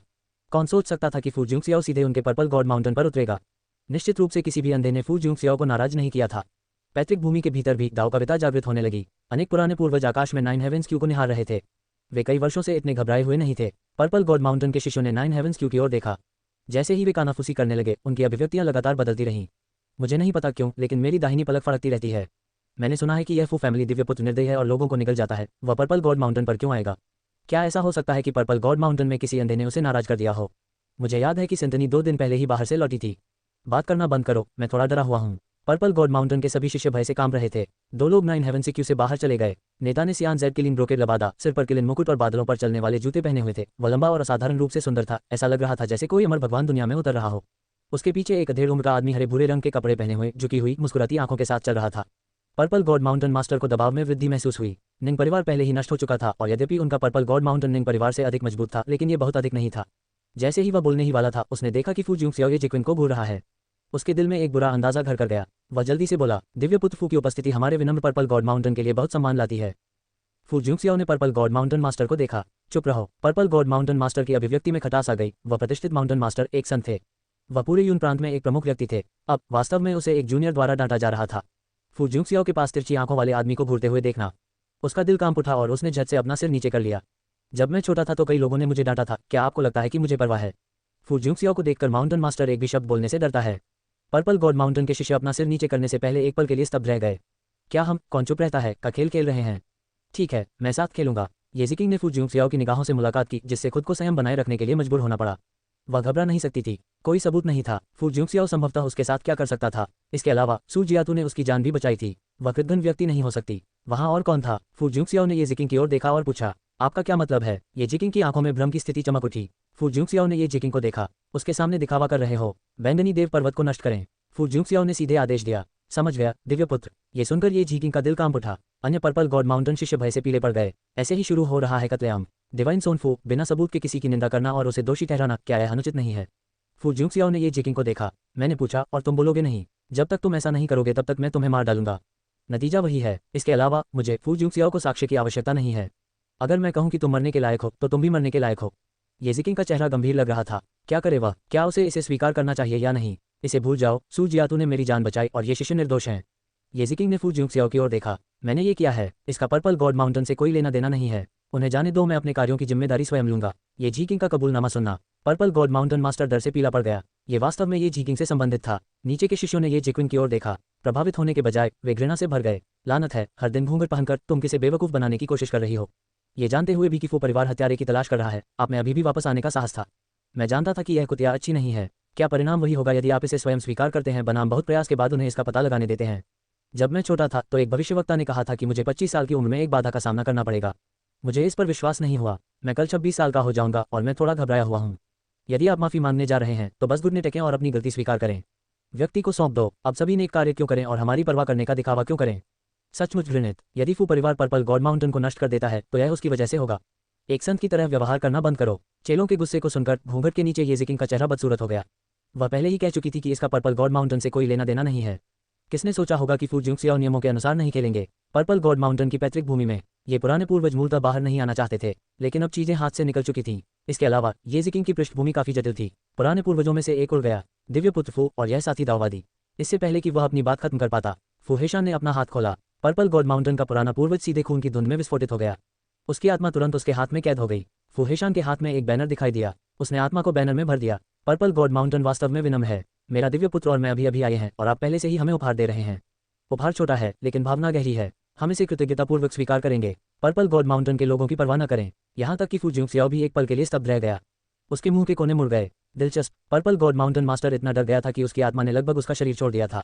येजिकिंग का चेहरा बिल्कुल पीला पड़ गया था। पर्पल गॉड माउंटेन के सभी शिष्य सर्दियों में सिकाडा की तरह शांत थे। वे मन ही मन बुदबुदाने लगे, निश्चय ही पुराने पूर्वज को मारने के बाद वह हमें नहीं मारेगा। फूहेशान ने संतुष्टि के साथ अपने सर्वोच्च बैनर को देखा। उसने अपनी आंखें मूंद लीं और पर्पल गॉड माउंटेन के पीछे के पहाड़ों में फॉरबिडन ग्राउंड की ओर देखा। पर्पल गॉड माउंटेन के कई पुराने पूर्वज, ऐसा लगा जैसे वे सर्दियों के बीच में ठंडे पानी में डूबे हुए हों। फूहेशान अचानक बोला, क्या आप भी कुछ लोग अपनी आत्माएं मुझे देना चाहते हैं? ये बहुत अच्छा नहीं है ना? पीछे के पहाड़ों में फॉरबिडन ग्राउंड में पुराने पूर्वज भयभीत थे। किसने कुछ कहा? फूहेशान की अमित दृष्टि को देखकर वे जल्दी से बोले, वरिष्ठ रुको। फूहेशान की आंखें चमक उठीं। क्या आप अब और इंतजार नहीं कर सकते? अच्छा, इसमें कोई आश्चर्य नहीं कि आप पर्पल गॉड माउंटेन के पुराने पूर्वज हो सकते हैं। ऐसा नेक चरित्र वास्तव में सराहनीय है। वह पीछे के पहाड़ों में पैतृक भूमि की ओर बढ़ा। शून्य क्षेत्र तुरंत मुड़ गया। चारों बूढ़ों की आंखों में दहशत भर गई। वरिष्ठ, अतिरिक्त, टकराना टकराना टकराना टकराना। खून की 4 धुद्दें दिखाई दी और 4 आत्माओं को कैद कर लिया गया। उन्हें सीधे बैनर में डाल दिया गया। पर्पल गॉड माउंटेन मास्टर्स के शिष्य सिकुड़ गए और वह जोर जोर से निकलता रहा। उसके पैरों में ऐसा महसूस हो रहा था मानो उनमें सीसा भर गया हो, जिससे उसे हिलना डुलना मुश्किल हो रहा हो। ठीक उसी तरह उनके पर्पल गॉड माउंटेन के 5 पुराने पूर्वज मर गए थे। बैनर में भर दिया। पर्पल गॉड माउंटेन के शिष्य कांपते हुए बटेरों की तरह थे। येजिकिंग का चेहरा बिल्कुल पीला पड़ गया था। फू जिंक्सियाओ, मैंने पहले ही कहा था कि मैंने ये किया है और इसका पर्पल गॉड माउंटेन से कोई लेना देना नहीं है। तुम्हें अब भी उन्हें क्यों मारना है? ये पुराने पूर्वज हमेशा उसके लिए बहुत अच्छे रहे थे। अब वे उसके कारण मर चुके थे। येजिकिंग ने तलवार निकाली और उसकी गर्दन पर रख दी। फू जिंक्सियाओ, यदि आप जारी रखने का साहस करते हैं तो मैं गारंटी देता हूं कि आपको कोई जानकारी नहीं मिलेगी। क्या आप उस अपाहिज पैर वाले लड़के का बदला नहीं लेना चाहते? उसने Z blood bone dragons inner core को छीनने के लिए अपने एसेंस ब्लड और फिजिकल बॉडी को जला दिया, ये कहते हुए कि यह उसके भाई के लिए था। ठीक है, तो फू जिंक्सियाओ, क्या आप अब भी ऐसा करना चाहते हैं? येजिकिंग को पता था कि केवल ये कहकर ही वह फू जिंक्सियाओ के संदेह को दूर कर सकती है। फू जिंक्सियाओ को यह विश्वास दिलाने के लिए कि उसने ही ये किया था। कम से कम ये पर्पल गॉड माउंटेन के लिए आशा की एक किरण छोड़ सकता है। फू जिंक्सियाओ ने ये जिकिंग को देखा। सचमुच दिलचस्प। वह वास्तव में सोचता है कि मैं, फू जिंक्सियाओ, किसी प्रकार का परोपकारी व्यक्ति हूँ। चूंकि आप बोलेंगे नहीं। 17, क्या तुम मेरा अपमान कर रहे हो? इससे कोई फर्क नहीं पड़ता कि आप सोल रिफाइनिंग तकनीक को पकड़ने के बारे में नहीं बोलते हैं, वही लक्ष्य प्राप्त करता है। फूहेशान ने अपना सिर घुमाया और फू जिंक्सियाओ की ओर देखा। उसकी आंखें प्रशंसा से भर आईं। जैसा कि फू परिवार के दिव्य पुत्र से अपेक्षा थी, उसने इतनी जल्दी अपनी विशेषता पहचान ली। येजिकिंग का शरीर कांपने लगा और ठंडा पसीना निकलने लगा। फू जिंक्सियाओ, मैं अपनी दिव्य आत्मा को विस्फोटित कर दूंगा। फूहेशान ने अपनी आंखें सिकोड़ लीं। छोटी लड़की, आगे बढ़ो और अपनी दिव्य आत्मा का विस्फोट करो। ये बुरा आदमी तो बस एक धमाके की आवाज सुनने का इंतजार कर रहा है। चिंता न करें, भले ही आप अपनी दिव्य आत्मा को विस्फोटित कर दें, फिर भी मेरे पास आत्मा को परिष्कृत करने का एक तरीका है। येजिकिंग का गुलाबी मुंह उसके घूंघट के नीचे खुला। क्या आप सब पूरी तरह से तैयार हैं? वह शुरू से ही पीछे नहीं हटी। फूहेशान के हाथ का बैनर बाहर फेंक दिया गया। इसे जमीन में रोपा गया था। उसमें से काली धुंध की एक धारा बह निकली। गड़गड़ाहट, गड़गड़ाहट। पूरा पर्पल गॉड माउंटेन तुरंत इस काली धुंध से ढक गया था। प्रत्येक सांस लेने वाला प्राणी क्रमिक रूप से जमीन पर गिर गया। उनकी जीवन शक्ति नष्ट हो गई। उनके शरीर धीरे धीरे पथरा गए और धूल में बदल गए। संपूर्ण पर्पल गॉड माउंटेन कल्टीवेशन पवित्र भूमि, जीवन सूख गया और यह मृत्यु का देश बन गया। बैंगनी भगवान पर्वत नष्ट हो गया है। फॉर्चून के बच्चे सुचैन की संपत्ति का मूल्य 30,000 तक गिर गया। बैंगनी भगवान पर्वत नष्ट हो गया है। फॉर्चून की महिला संतान ये जिकिंग्स की किस्मत में 80,000 की गिरावट आए। मास्टर को 110,000 भाग्य मूल्य प्राप्त होता है। फू जिंक्सियाओ ने ये जिकिंग को देखा। उसने धीरे से 2 शब्द बोले, सुचैन, क्या ये सही है? ये जिकिंग के विद्यार्थियों ने अनुबंध किया। बजना। उसके हाथ की तलवार जमीन पर गिर गई। ये कैसे हो सकता है? फू जिंक्सियाओ को यह खबर इतनी जल्दी कैसे पता चली? SZX एक्सोटीसी का नाम सुचैन है। वह मूर्ख नहीं थी, इसका अंदाजा उसे बहुत पहले ही हो गया था। वह उसका असली चेहरा देखने वाले पहले व्यक्ति भी थे। सू चेन को बचाने के लिए वह कौन सा तरीका अपना सकती थी? रहने भी दो, शायद इस विपत्ति का सामना करना उसके भाग्य में लिखा था। येजिकिंग ने अपना सिर उठाया, घूंघट पर हाथ रखा और धीरे से उसे हटा दिया। वह केवल सू चेन को बचाने के लिए इस पद्धति का उपयोग कर सकती थी। वह भी अपनी शक्ल सूरत को लेकर बहुत आश्वस्त थी। उसने अपनी ठुड्डी को थोड़ा ऊपर उठाया, जिससे उसकी सुंदरता का पता चला। दिव्य पुत्र फू, मैं आपके दास और दासी के रूप में सेवा करने और अपने पापों का प्रायश्चित करने के लिए आपकी सेवा करने को तैयार हूँ। मैं दिव्य पुत्र से विनती करता हूँ कि वह दया दिखाए और जो बीत गया उसे भुला दे। फू हेशान फू जुंगसियाओ के पास बुदबुदाया। दिव्य पुत्र, वह क्या कर रही है? सावधान रहें, यह एक चाल हो सकती है। क्या आपको लगता है कि हमें पहले उसकी आत्मा को बाहर निकालना चाहिए और उसे परिष्कृत करना चाहिए, सिर्फ ये देखने के लिए कि उसका उद्देश्य क्या है? फू जुंगसियाओ की आंखें चिंतनशील थीं, ये स्पष्ट नहीं था कि वह क्या सोच रहा था। येजिकिंग ने आंतरिक रूप से राहत की सांस ली। वह ये जानती थी, महान परिवारों के ये दिव्य पुत्र और संत उनके प्रकट होने से इनकार नहीं कर सके। अपने दिल में वह फू जुंगसियाओ को थोड़ा तुच्छ समझने के अलावा कुछ नहीं कर सकी। कमजोरों को धमकाने के लिए अपने परिवार पर भरोसा करने, सुंदरता की लालसा करने और प्रतिशोध लेने से वह कभी भी महान चीजें हासिल नहीं कर पाएगा। उसे याद आया कि जब सू चेन ने उसका चेहरा देखा तो केवल आश्चर्य और प्रशंसा थी। फू जुंगसियाओ जैसा कुछ नहीं, जो घूरता रहा, जैसे उसका मन भटक रहा था। फू जुंगसियाओ अचानक बोला, बाहर आओ। येजिकिंग चौंका, इसका क्या मतलब है? उसके बगल का शून्य क्षेत्र खुल गया। दिव्य पुत्र फू, नमस्कार। फू जुंगसियाओ ने नवागंतुक की ओर देखा। एक नन बच्चे को जन्म दे रही है, ये कुछ हद तक दिलचस्प है। ये वेन ने अपना सिर उठाया और फू जुंगसियाओ की ओर देखा। एक नन द्वारा बच्चे को जन्म देने की बात सुनकर उसके हृदय में क्रोध की लहर उमड़ पड़ी। उसके हृदय में हत्या का इरादा उमड़ पड़ा और उबल पड़ा। येजिकिंग ने नवागंतुक की ओर देखा और आश्चर्य से कहा, माँ की उस चीख से ये वेन के दिल में हत्या का इरादा तुरंत बिखर गया। उसने ये येजिकिंग की ओर देखने के लिए अपना सिर घुमाया। उसकी अभिव्यक्ति में जटिलता, स्नेह और अनिच्छा का भाव झलक रहा था। येजिकिंग ने ये वेन्स को घूरते हुए देखा और अपना सिर नीचे कर लिया। ये वेन ने येजिकिंग को अपना घूंघट हटाते हुए देखा। वह मुड़ी और फू जुंगसियाओ की ओर देखा। क्या यह उसकी बेटी के लिए वह नियति व्यक्ति हो सकता है जिसके बारे में उस व्यक्ति ने बात की थी? रहने भी दो, फू परिवार भी बुरा नहीं है। यह उनकी बेटी के साथ अन्याय नहीं होगा। दिव्य पुत्र फू, मेरी बेटी ने गलती की है और स्वाभाविक रूप से उसे इसका परिणाम भुगतना होगा। मेरी छोटी लड़की का रूप आश्चर्यजनक रूप से सुंदर है और वह दिव्य पुत्र के साथ काफी मेल खाती है। क्यों न दुश्मनी को दोस्ती में बदलकर एक खूबसूरत कहानी बना दी जाए। जब मेरी बेटी छोटी थी तो मैंने उससे कहा था कि उसका पति उसका चेहरा देखने वाला पहला व्यक्ति होगा। येजिकिंग ने अपना मुंह खोला, ये बताना चाहा कि सू चेन इसे देखने वाले पहले व्यक्ति थे। लेकिन फिर उसे याद आया कि सू चेन ने उसे कई बार गुप्त क्षेत्र में बचाया था। वह उन शब्दों को निगल गई जो बाहर आने वाले थे। शायद न बोलना ही भलाई के लिए था। यहाँ तक कि उसकी माँ ने भी फू जुंगसियाओ के साथ रहने का समर्थन किया। जिक्विन, क्या आप डिवाइन सन फू के साथ रहना चाहते हैं? अपनी माँ की बातें सुनकर येजिकिन को उलझन महसूस हुई और उसने अपने हाथों को एक साथ घुमाया। 2 क्रिस्टलीय आंसू बह निकले। माँ, मैं तैयार हूँ। येजिकिन के बोलने के बाद उसके दिल में तेज दर्द महसूस हुआ। ये वेन ने आह भरी। दिव्य पुत्र, मैं अब से अपनी छोटी बच्ची को तुम्हें सौंपता हूँ। फू जुंगसियाओ की आंखें ठंडी हो गईं। उसके हृदय में हत्या का इरादा उमड़ पड़ा। तुम दोनों मेरा अपमान कर रहे हो। जैसे ही ये शब्द बोले गए, ये वेन और येजिकिंग स्तब्ध दिखे। उसका क्या मतलब था? येजिकिंग को अनिच्छा महसूस हुई कि उसका क्या मतलब था। तुम बस मुझे घूर रहे थे और अब तुम्हें लगता है कि मैं तुम्हारा अपमान कर रहा हूँ। एल्दशान, इस बूढ़ी नन की आत्मा को परिष्कृत करें। उसकी मुझसे घृणा करने की हिम्मत कैसे हुई? फूहेशान ने अचानक अपना सिर उठाया, जिससे उसकी आंखों में हत्या का इरादा उभर आया। उनके सामने ही उनके दिव्य पुत्र का अपमान। इसमें कोई आश्चर्य नहीं कि उसे लगा कि यह महिला अजीब है। दिव्य पुत्र फू, मैं नहीं था। सर्वोच्च बैनर से कई काली जंजीरें उड़कर सीधे ये वेन के शरीर में घुस गईं। माँ, नहीं नहीं, मेरी माँ को जाने दो। येजिकिंग ने ये वेन से संपर्क करने की कोशिश की। इससे पहले कि वह हिल पाती, ये वेन का शरीर धीरे धीरे नष्ट हो गया। जंजीरों ने एक आत्मा को बांध दिया। फूहेशान की उंगलियों पर गड़गड़ाहट दिखाई दी। उसने जंजीरों को छुआ। आहा, यह मेरे परिवार के दिव्य पुत्र का अपमान करने के लिए है। तुम्हें ये दुस्साहस किसने दिया? येजिकिंग ने ये वेन की दयनीय चीखें देखी। वह संपर्क करना चाहती थी। उसके कदम रुक गए और उसकी पुतलियां सिकुड़ गईं। फू जुंगसियाओ उसके सामने पहले ही आ चुका था। फू जुंगसियाओ, मैं पहले ही सहमत हूँ। तुम अब भी मुझ पर दबाव क्यों डाल रहे हो? क्या आप मुझे यह महसूस कराने की कोशिश नहीं कर रहे हैं कि मैं आपके लिए योग्य हूँ, ताकि आप अधिक संतुष्ट महसूस कर सकें? अपनी बात खत्म करने के ठीक बाद उसने तुरंत मुंह से ताज़ा खून उगल दिया। उसकी आंखें अविश्वास से भर गईं। उसी समय एक शक्तिशाली आभा उस पर उतरी। वह जमीन पर घुटनों के बल बैठ गई। एक तलवार उसके डेंटियन में घोंप दी गई थी। भाग्य शक्ति की मादा संतान अपंग है। भाग्य में 30,000 की गिरावट। मास्टर को 30,000 भाग्य मूल्य प्राप्त होता है। वह किस बारे में चाहक रही है? वह इतनी बदसूरत है, उसे अपना आत्मविश्वास कहाँ से मिलता है? तीव्र दर्द ने लगातार येजिकिंग को उत्तेजित किया। उसकी शक्ति को फू जुंगसियाओ ने पंगु बना दिया था। उसके विस्मय में एक अदृश्य उतार चढ़ाव ने पहले से ही उसके सिर को ढक लिया था। आत्मा की खोज। उन 2 शब्दों को सुनकर येजिकिंग को ऐसा लगा जैसे वह किसी नारकीय दुष्वप्न में फंस गई हो। इसलिए फू जुंगसियाओ को वास्तव में वह पसंद नहीं आई थी। उसकी आत्मा की स्मृतियों की जांच की जा रही थी। फू जुंगसियाओ ने गुप्त क्षेत्र में घटी घटनाओं का पता लगाया। उसके मन में 2 लोग प्रकट हुए, एक प्रच्छन्न महिला और सू चेन की शक्ल। खासतौर पर तब जब उसने फॉर्चून के बच्चे को अपने हाथ में पकड़ी उस छोटी कड़ाही को फू कैक्सन के पैर की ओर लगातार मारते देखा। फू जुंगसियाओ की अभिव्यक्ति बदसूरत और बदसूरत हो गई। गुप्त दायरे में फू कैक्सन ने अकेले 3 लोगों से लड़ाई की। वह कह रहा था कि बोन ड्रैगन पिल एक ऐसी चीज थी जिसकी उसके बड़े भाई को जरूरत थी और जो कोई भी इसे छीनने की हिम्मत करेगा वह मर जाएगा। और सूचे इसकी पंक्ति, what the hell is your brother? क्या वह इस तरह के कुछ के योग्य है? यदि आपके पैर जन्म से ही अपंग न होते तो हम सचमुच आपके विरोधी न होते। दृश्य में फू कैक्सन की अभिव्यक्ति भयानक थी। मेरे भाई का अपमान करने की हिम्मत, तुम मौत को दावत दे रहे हो। जैसे जैसे उसका क्रोध बढ़ता गया उसने अपने सार रक्त और भौतिक शरीर को जलाना शुरू कर दिया। जैसे जैसे लड़ाई आगे बढ़ी सू चेन ने फू कैक्सन के पैर काट दिए। इसके अलावा सू चेन ने उन्हें परिष्कृत करने के लिए उस कड़ाही का उपयोग किया जिससे उन्हें फू कैक्सन को हराने के लिए शक्ति के अंतिम धागे में बदल दिया गया। दृश्य में सुचेन ने फुकैक्सिन को इनकोर सौंपने के लिए कहा। फुकैक्सिन की आंखों में केवल मजाक था। सुचेन ने सीधे उस हाथ को काट दिया जिस पर फुकैक्सिन ने स्टोरेज रिंग पहनी हुई थी। इसके तुरंत बाद पूरा गुप्त क्षेत्र नष्ट हो गया और सुचेन उन दोनों के साथ दूर चला गया।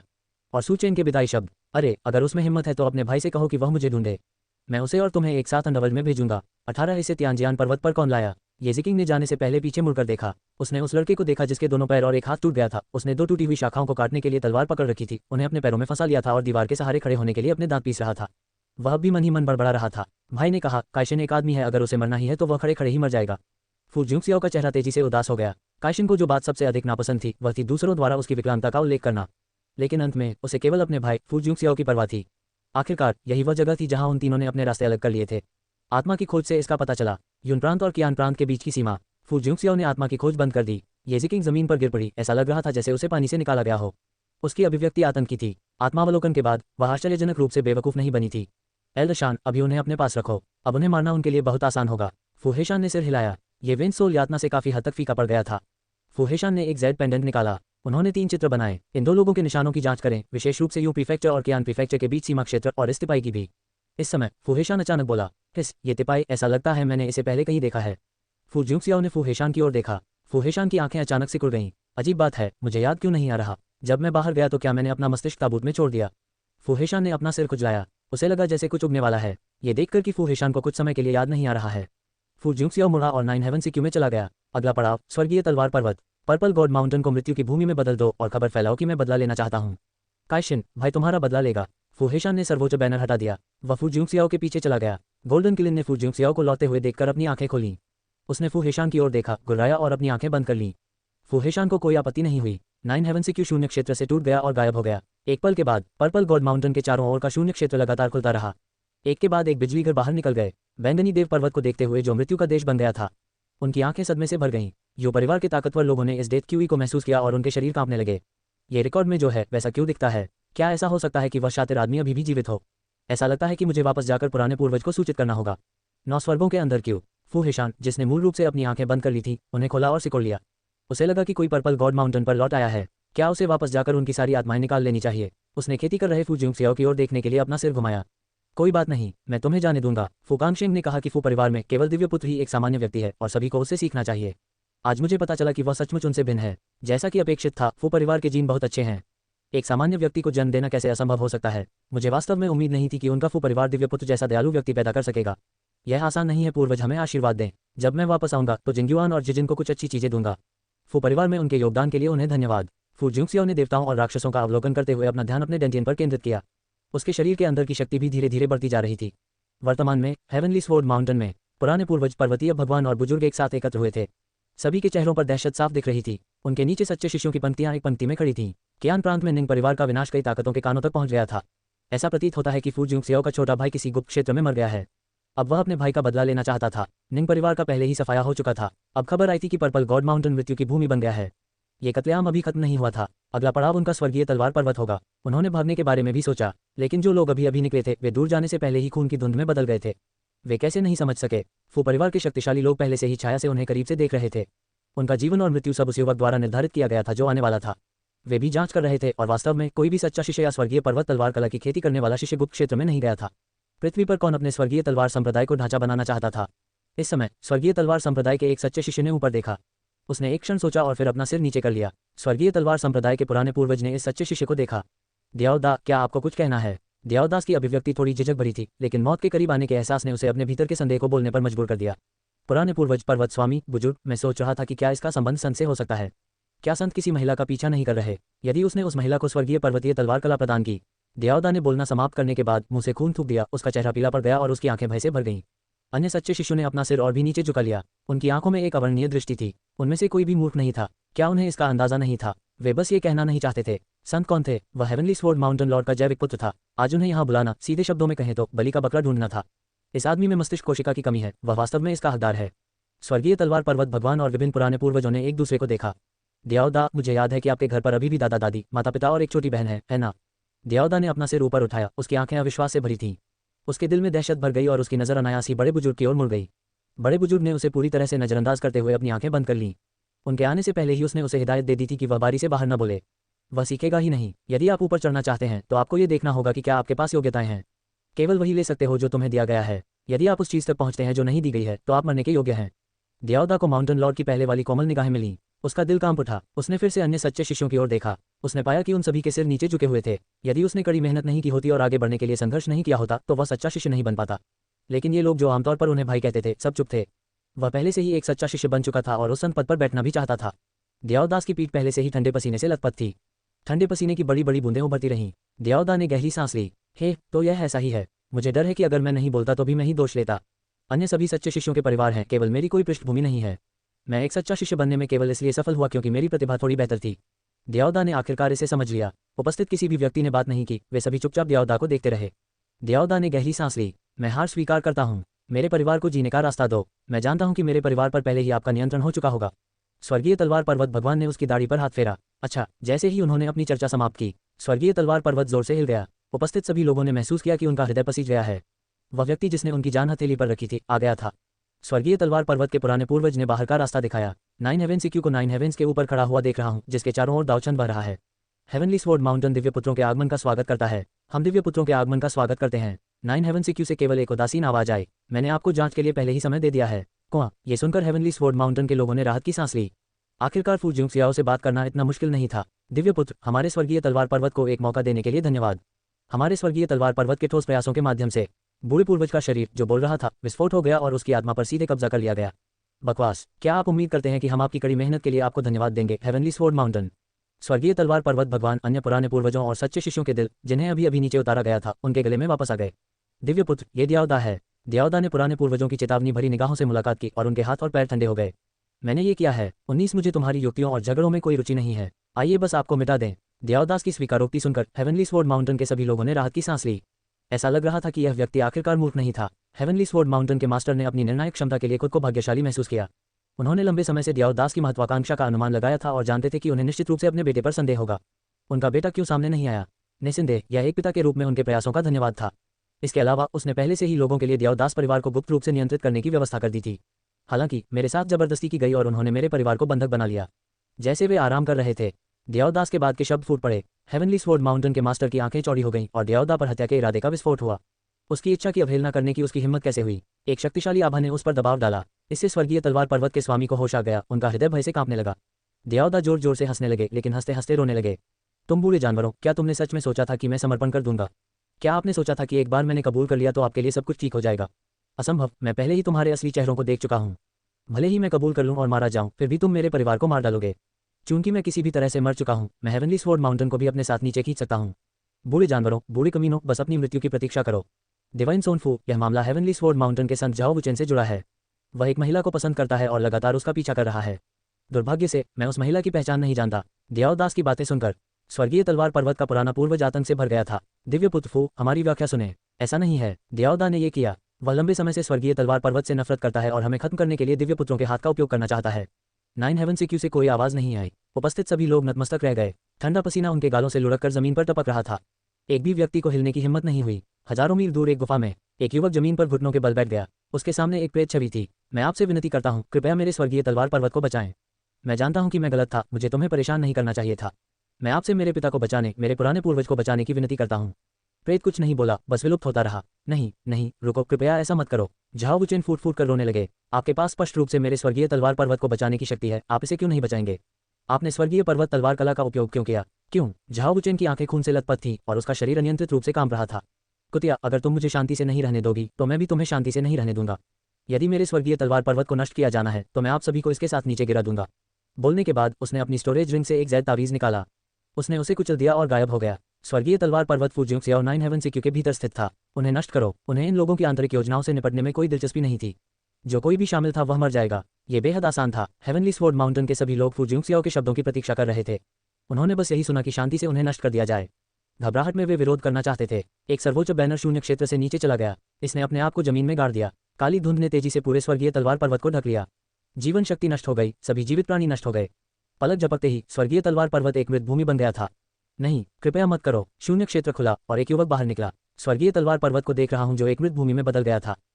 उसकी आंखें छलक उठीं और वह दुख से अभिभूत हो गया। पिता, पुराने पूर्वज, आपके बेटे ने आपको विफल कर दिया है। झाओ वुचेन हवा में घुटने टेक कर फूट फूट कर रोने लगे। वह फू जिंगसियाओ से नफरत करता था और वह उस स्त्री से और भी अधिक नफरत करने लगा। फुहेशान आगे बढ़े। बच्चे, मुझे तुम्हारी आत्मा खोजने दो। झाओ बुचेन ने रोना बंद कर दिया और कांपने लगे। मैं तुम्हें सब कुछ बता सकता हूँ, बस मुझे उस औरत को अपने हाथों से मारने दो। फुहेशान हंसा। आप हमसे बातचीत करने की स्थिति में नहीं हैं। इससे पहले कि झाओ बुचेन प्रतिक्रिया दे सकें, उसका सिर पहले से ही कसकर पकड़ा गया था।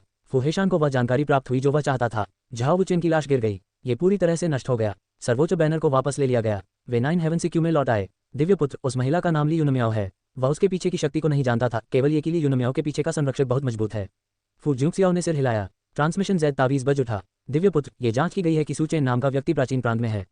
फू ज्यूक्सियाओ ने एक पल के लिए सोचा। उन पर नजर रखें। ये बात फैलाओ कि मैं सुचेन को मारने के लिए प्राचीन प्रांत में जा रहा हूँ। हाँ दिव्यपुत्र, फू ज्यूक्सियाओ देखना चाहता था वास्तव में कितने लोग पहुंचेंगे और कितनी ताकतें सुचेन के मामलों में हस्तक्षेप करने का साहस करेंगी। वह उन्हें खोजने में प्रयास बर्बाद नहीं करना चाहता था। जो कोई भी हस्तक्षेप करेगा उसके लिए अपने वंश का जीवित रहना कठिन हो जाएगा। फुहेशान एक तरफ खड़ा होकर शांत चेहरे वाले फू ज्यूक्सियाओ को देख रहा था। फुफकार, क्या एक सामान्य व्यक्ति ऐसा ही होता है? चीजों को करने के लिए अपने दिमाग का उपयोग करना। वह सचमुच उनसे भिन्न था। यदि वह होता तो वह निश्चित रूप से सभी पर आत्मशोधन करता। वह जहां भी गुजरता सब कुछ मृत भूमि बन जाता। वह तब तक सुधार करता रहेगा जब तक उसे मुख्य अपराधी नहीं मिल जाता। उसने गुप्त रूप से फू कैंगशिंग से संपर्क किया। कांगशिंग, आप सही थे। दिव्यपुत्र हमसे भिन्न है, उसके पास मस्तिष्क है। कुछ देर बाद दूसरी तरफ से आवाज आई। मैंने तुमसे कहा था, हमारे फू परिवार ने अंततः एक सामान्य व्यक्ति को जन्म दिया है। पूर्वजों ने वास्तव में हमें आशीर्वाद दिया है, जिससे हमारे फू परिवार में बदलाव आया है। फुहेशान ने प्रसारण बंद कर दिया। उसका इरादा दिव्यपुत्र से यह सीखने का था कि एक सामान्य व्यक्ति कैसे बने। 9 हेवन से क्यों शून्य क्षेत्र से टूट गया और गायब हो गया। प्राचीन प्रांत, 100 लड़ाइयों वाला शहर। विशाल मार्शल मैदान पहले से ही लोगों से खचाखच भरा हुआ था। 3 बुजुर्ग ऊंचे मंच पर बैठे। नीचे लड़ रहे युवक को देख रहा हूँ। आंखों में संतुष्टि लेकर वे बातचीत करने लगे। मुझे उम्मीद नहीं थी कि जीवी राजवंश, जो निचले पायदान पर हुआ करता था, इस साल इतना काला घोड़ा पैदा कर सकेगा। सूचेज की यह आभा समुद्र की लहरों की तरह है, निरंतर और कभी न खत्म होने वाली इसकी नींव बेहद गहरी है। अखाड़े के मंच पर सुचैन के चारों ओर कृपाण प्रकाश टिमटिमा रहा था। उसके ब्लेड के झटके से वह एक खूनी बाग में बदल गया। राजसी और प्रभावशाली जानवरों के राजा की आभा पूरी तरह से फूट रही थी। उनके प्रतिद्वंद्वी ने इस भयानक आभा को महसूस किया और अब लड़ने की कोई इच्छा नहीं थी। वह झट से चिल्लाया, मैं आत्मसमर्पण करता हूँ। भयंकर बाग आदमी तक पहुंच गया और धीरे धीरे खत्म हो गया। इस प्रदर्शन से कई लोगों की आंखें फिर से चमक उठीं। सत्ता पर सुचैन का नियंत्रण बहुत ही भयावह था। उसने अपने शरीर में एक भी आध्यात्मिक ऊर्जा बर्बाद नहीं की थी। इस स्वराजवंश युद्ध में जीवी राजवंश के सुचैन विजेता हैं। जैसे ही ये शब्द बोले, दर्शकों में से हर कोई खड़ा हो गया और तालियां बजाने लगा। तालियों की गड़गड़ाहट सुनकर सुचैन ने अपनी छाती फुला ली। उसकी आंखों की थकान काफी हद तक दूर हो गई। उसने ऐसा किया था, 100 राजवंशों के युद्ध का चैंपियनशिप का दावा करने के लिए जीवी राजवंश का नेतृत्व करना। दर्शकों में जीवी राजवंश के सम्राट झाओ मिंग का चेहरा उत्तेजना के कारण लाल हो गया था। 100 राजवंशों का युद्ध हर 10 साल में केवल एक बार आयोजित किया जाता था। पहले उनके जीवी राजवंश का सर्वोत्तम परिणाम केवल 30वां स्थान था। उन्होंने कभी उम्मीद नहीं की थी कि इस बार सुचैन, जिसे सबसे कम पसंद किया गया था, सबसे बड़ा छुपा रुस्तम बन जाएगा। चैंपियनशिप लेने के लिए सभी बाधाओं को पार करना। अब से उनका जीवी राजवंश विकास की अवधि का स्वागत करेगा। अपने चारों ओर ईर्ष्यालु निगाहों को देख रहा है। झाओ मिंग ने अपनी छाती फुलाई और दिल खोलकर हंसे। सुचैन, जो हर किसी के ध्यान का केंद्र था, ने अपने दिल में जुनून की लहर महसूस की। साथ ही उन्होंने खुद से कहा कि ये तो सिर्फ शुरुआत है। भविष्य में वह और भी ऊंचाइयां हासिल करेंगे। देर सवेर वह इस अमरलोक के शिखर पर खड़ा होगा और सभी जीवित प्राणियों को हेय दृष्टि से देखेगा। उसके भीतर भव्यता की भावना जाग उठी, जिससे उसे थोड़ा हल्कापन महसूस हुआ। सुचैन, इस 100 राजवंश युद्ध के चैंपियन के रूप में आप शामिल होने के लिए एक पवित्र भूमि चुन सकते हैं। पूरा मैदान खामोश हो गया। वे सभी देखना चाहते थे कि सुचैन कौन सी पवित्र भूमि चुनेगी। मेरी त्यानयुवान पवित्र भूमि राजा क्षेत्र तक एक सच्चे शिष्य की स्थिति और संसाधन प्रदान करेगी। त्यानयुवान पवित्र भूमि के बुजुर्ग बोलने वाले पहले व्यक्ति थे। देखने वालों की आंखें ईर्ष्या से दबा गईं। किसी राजवंश का संप्रभु केवल राजा क्षेत्र में ही होता था। एक पवित्र भूमि में शामिल होना और राजा क्षेत्र में खेती करने के लिए तुरंत संसाधन दिए जाना। माई फोर्सीज होली लैंड समान शर्तें प्रदान करता है। साथ ही आप खजाने का चयन करने के लिए एक बार फोर्सीज होली लैंड ट्रेजरी में प्रवेश कर सकते हैं। फोर्सीज होली लैंड के बुजुर्ग हंसे। त्यानयुवान पवित्र भूमि के बुजुर्ग को इतनी जल्दी बोलने पर पछतावा हुआ। हमारी क्विंकॉन पवित्र भूमि फोर्सीज पवित्र भूमि के समान ही प्रदान करती है, लेकिन हम विशेष रूप से आपके परिवार के विकास के लिए एक शहर भी अलग कर सकते हैं, जिसकी सुरक्षा क्विंकॉन पवित्र भूमि द्वारा संभाली जाएगी। किंगकॉन होली लैंड के बुजुर्ग ने झुकी हुई मुस्कुराती आंखों से बात की। त्यानयुवान पवित्र भूमि और फोर्सीज पवित्र भूमि के बुजुर्गों ने इस तरह की बेशर्मी पर लगभग जोर से शाप दिया। क्विंकॉन होली लैंड एल्डर्स की आंखें विजय से भरी थीं। सारी शर्तें रखी जा चुकी हैं। कैसे चुनना है ये युवा मित्र सुचैन पर निर्भर है। आप दोनों क्या कहते हैं? किंगकॉन होली लैंड एल्डर ने सीधे तौर पर वह बात काट दी जो अन्य दो कहने वाले थे। दोनों को ऐसा लगा मानो उनके गले में कुछ फंस गया हो। युवा मित्र सुचैन, आप कौन सी पवित्र भूमि चुनते हैं? सुचैन ने तीनों बुजुर्गों की निगाहों को देखा। एक को चुनने का मतलब अन्य दो को अपमानित करना होगा, लेकिन ये एक ऐसा कदम था जो उठाना ही था। यदि उसे आगे भेड़ियों और पीछे बाघों का डर होता तो वह कब आगे बढ़ता। मैं चुनता हूँ। जैसा कि हर कोई सुचैन की पसंद का अनुमान लगा रहा था, आकाश से एक आवाज आई, क्या आप सुचैन हैं? 20 क्या तू मुझे काम करना सिखा रहा है? मैं चुनता हूँ। सुचैन बस अपनी पसंद की घोषणा करने ही वाला था। तीनों बड़ों की आंखें प्रत्याशा से भर गईं। हवा से आवाज आई, क्या आप सुचैन हैं? सुचैन की पसंद बाधित हो गई और 3 पवित्र भूमि के बुजुर्ग क्रोधित हो गए। ऐसा होने के लिए ही उन्होंने पहले से ही सब कुछ तैयार किया था। दर्शकों में मौजूद लोगों ने भी ऊपर देखा। इस वक्त कौन टोकने की हिम्मत करेगा? क्या ये 3 पवित्र भूमियों का अपमान नहीं है? क्या वह सचमुच मौत से नहीं डरता? मुझे कौन बुला रहा है? सुचैन पलट गई। शून्य क्षेत्र में एक दरार खुल गई। एक सुनहरी रोशनी शून्य से फैलकर एक सुनहरी राह बनाती है। टैप करें, टैप करें, टैप करें, टैप करें। कदमों की आहट सुनाई दी। सुनहरे किलीन से कढ़ाई किया हुआ चांदनी रंग का लबादा पहने एक आदमी सुनहरे रास्ते पर चल रहा था। उन्होंने सुनहरा किलिन मुकुट पहना और हेवन ट्रेडिंग बूट्स पर कदम रखा। उसका चेहरा ऊंचे सीधे नाक वाले पुल के साथ एक मूर्ति की तरह था और उसकी फीनिक्स आंखें पानी की तरह शांत थीं। वह अतुलनीय रूप से सुंदर था। सुनहरे रास्ते पर एक अमर भगवान की तरह खड़ा था जो सभी जीवित प्राणियों को देख रहा था। फू जिंगसियाओ को प्रकट होते देखकर कई लोगों के चेहरे पर आश्चर्य और ईर्ष्या के भाव थे। इतना अच्छा दिखने के लिए, यहाँ तक कि अपने चरम पर भी, मुझे उसकी चमक से बचना होगा।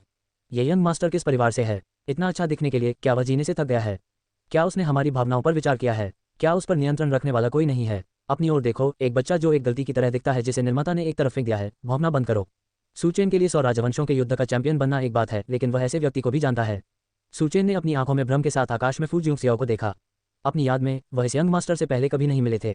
3 पवित्र भूमियों के बुजुर्गों ने भौहें चढ़ा दी। ये किस परिवार से है? उनका प्रदर्शन हमसे भी भव्य है। ये युवक सचमुच जानता है कि शांतचित्त होकर कैसे व्यवहार करना है।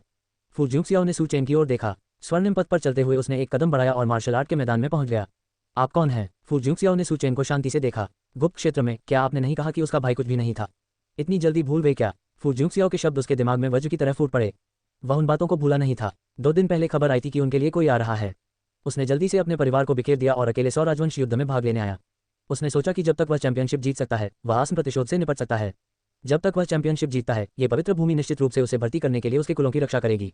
उसकी उपलब्धियां जितनी चमकदार होंगी, उतना ही अच्छा होगा। उसने यह उम्मीद नहीं की थी कि यह व्यक्ति आएगा और तब तक इंतजार करेगा जब तक कि वह 100 राजवंशों का युद्ध नहीं जीत चुका था और उसे बाधित करने के लिए एक पवित्र भूमि का चयन कर रहा था।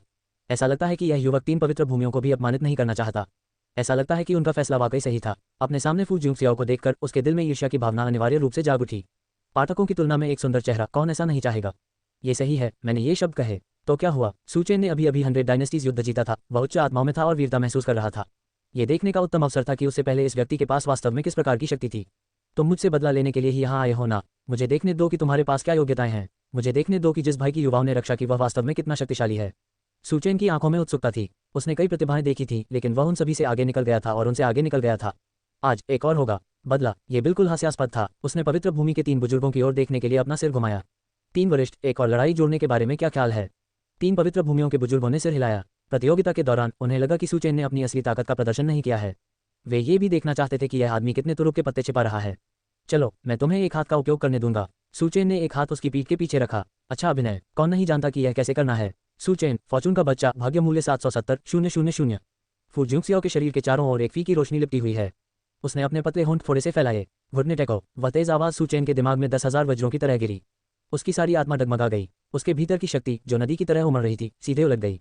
उसकी अजय मेरिडियन हर जगह दरारों से भरी हुई थी। वह धड़ाम से घुटनों के बल बैठ गया। कठोर अखाड़े के फर्श पर दरारें फैल गईं। दरार, दरार, हड्डियों के टूटने की भेदी आवाज पूरे मार्शल आर्ट क्षेत्र में गूंज उठी। पीएफएफ। सूचेन की शक्ति वापस प्रवाहित हुई, सीधे उसके आंतरिक अंगों को नष्ट कर दिया। उसने मुंह से खून उगल दिया। उसका चेहरा कागज की तरह पीला पड़ गया। फॉर्चून के बच्चे को घुटने टेकने के लिए मजबूर किया। चाइल्ड ऑफ फॉर्चून के भाग्य मूल्य में 20,000 की कमी आई। मास्टर ने 20,000 भाग्य मूल्य प्राप्त किया। फॉर्चून का बच्चा मेरिडियन उलट गया। शक्ति अपंग हो गई। भाग्य का मूल्य 30,000 तक कम हो गया। मास्टर ने 30,000 का भाग्य मूल्य प्राप्त किया। सब कुछ बहुत जल्दी हुआ। 1 सेकंड में सूचेन अभी भी आत्मविश्वास से भरा हुआ था। अगले सेकंड में वह पहले से ही जमीन पर घुटने टेक रहा था। युद्ध देख रहे सभी लोग अचानक खड़े हो गए। उनके हृदय सदमे से भर गए। ये कैसे हो सकता है? सूचेन 100 राजवंश युद्ध का चैंपियन था। वह इस व्यक्ति की एक भी बात बर्दाश्त नहीं कर सका। फू जिंगसियाओ सूचेन के सामने चला गया और उसकी ओर देखा। क्या आप मुझे एक हाथ का उपयोग करने देंगे और आपके पास इतनी ही क्षमता है? उदासीन शब्द गूंज उठे। सूचेन की आंखें अविश्वास से भर गईं। अपनी आभा के दबाव से ही वह पहले ही अपंग हो चुका था। वह इतना ताकतवर कैसे हो सकता है? उसने पहले ही अपने दिव्य अंगों को संयमित कर लिया था और वह नश्वर संसार में प्रवेश करने वाला था। उसे विरोध करने का विचार भी क्यों नहीं आया? इस स्थिति को देखकर 3 पवित्र भूमि के बुजुर्ग भी थोड़े अवाक रह गए। क्या वे हमारे लिए कोई प्रदर्शन कर रहे हैं? वे दोनों जवान हैं, फिर भी वह दूसरे की एक भी बात बर्दाश्त नहीं कर सका। फू जिंगसियाओ ने सूचेन की ओर देखा। ऐसा लगता है कि आप बहुत आश्वस्त हैं, ये सोचकर कि पवित्र भूमि में शामिल होकर आप मेरा बदला झेल सकते हैं। इन शब्दों को सुनकर सूचेन के शिष्य सिकुड़ गए और उनके दिल में पूर्वाभास की भावना जाग उठी। वह तनावग्रस्त हो गया। नहीं, यदि 3 पवित्र भूमि के लोगों को पता चला कि वह बर्बाद हो गया है, तो वे निश्चित रूप से उसे छोड़ देंगे। उसके शरीर के अंदर का छोटा कड़ाही धुंधली क्यूई से फूट पड़ा। उनके मेरिडियन की तुरंत मरम्मत की गई। उनकी आभा धीरे धीरे ठीक हो गई। उसी समय और भी अधिक शक्तिशाली आभा फूट पड़ी। गड़गड़ाहट, चारों ओर ऊर्जा की एक अदृश्य लहर दौड़ गई। प्रारंभिक चरण में नश्वरता की आभा प्रकट हुई। सूचेन की आंखों में चमक थी। क्या वह मृत्युलोक में प्रवेश करने वाला है? वह बस एक कदम दूर था। सूचेन जोर से हंसी। मुझे वास्तव में आपको धन्यवाद देना होगा। यदि आप नहीं होते तो मैं कोई सफलता हासिल नहीं कर पाता। धूल जम गई। सूचेन के बाल लहरा रहे थे और उसकी आंखों में चमक थी। फू जिंगसियाओ अपनी जगह पर खड़ा रहा। वह वास्तव में फॉर्चून का बच्चा होने के योग्य है। मेरे पास इस क्षमता से कहीं अधिक है। मैं मानता हूं कि अभी मैंने आपको कमतर आंका, लेकिन इस बार ऐसा नहीं होगा। आगे मैं तुम्हें अपनी ताकत दिखाऊंगा। सुचेन ने अपने हाथ में कृपाण उठाई और एक शक्तिशाली आभा उभरी जो स्वर्ग और पृथ्वी को तोड़ सकती थी। उसने अपना कृपाण घुमाया और कृपाण की हुई एक मूर्त रक्त बाग में परिवर्तित हो गया। जानवरों के राजा की दबंग आभा उसकी कृपाण गति के साथ जुड़ गई और आपस में जुड़ गई। ऊंचे मंच पर तीनों पवित्र भूमियों के बुजुर्गों ने एक दूसरे को देखा। उनकी आंखें सुखद आश्चर्य से भर गईं। कृपाण गति पहले ही उभर चुकी थी, क्या कृपाण इरादे की समझ दूर हो सकती है? वे तीनों एक दूसरे को सावधानी से देखने लगे। इसके अलावा दिव्यांग क्षेत्र और नश्वर त्याग क्षेत्र पूरी तरह से अलग थे। इसका मतलब यह था कि सुचेन का मूल्य और भी अधिक था। सुचेन को हमारी त्यान्युवान पवित्र भूमि में शामिल होना चाहिए। किसी को भी उसे इस बूढ़े व्यक्ति से छीनने की अनुमति नहीं है। बकवास, आपकी त्यान्युवान पवित्र भूमि सुचेन को सिखाने में सक्षम नहीं है। उसे हमारी फोर्सिस पवित्र भूमि में शामिल होना चाहिए। इसमें बहस करने की क्या बात है? पहले युवा मित्र सुचेन को इस मुसीबत से बाहर निकलने में मदद क्यों न करें और फिर बाद में उस पर बहस करें। किंगकॉन पवित्र भूमि के बुजुर्ग हंसे। अन्य दो बुजुर्गों ने एक दूसरे की ओर देखा। लानत है, वे दोनों हार गए क्योंकि वे उतने मधुरभाषी नहीं थे। आओ और लड़ो, मुझे देखने दो कि बदला लेने के बारे में मुझसे बात करने के लिए तुम्हारे पास क्या योग्यता है। सुचेन पहाड़ से उतरते हुए एक बाग में बदल गया और फू जुंगसियाओ पर हमला कर दिया। फू जुंगसियाओ की आंखों में एक हल्की सुनहरी रोशनी टिमटिमा रही थी। पीएफएफ खूनी बाग तुरंत चकनाचूर हो गया। सुचेन को एक बार फिर प्रतिक्रिया का सामना करना पड़ा और मुंह से खून निकला। एक अदृश्य दबाव उस पर छा गया। उसके पैर अकड़ गए और वह घुटने टेकने वाला था। नवयुवक, चाहे आप कोई भी हो, बात यही समाप्त होती है। फू जुंगसियाओ ने उसे घूरकर देखा। तुम मरना चाहते हो? किंगकॉन पवित्र भूमि के बुजुर्ग सुचेन और फू जुंगसियाओ के बीच खड़े थे। इस यंग मास्टर, क्या आपके परिवार ने आपको अपने वरिष्ठों का सम्मान करना नहीं सिखाया? क्या आप जानते हैं कि हमारी 3 पवित्र भूमियों द्वारा आयोजित 100 राजवंशों के युद्ध को बाधित करने की कीमत क्या होगी?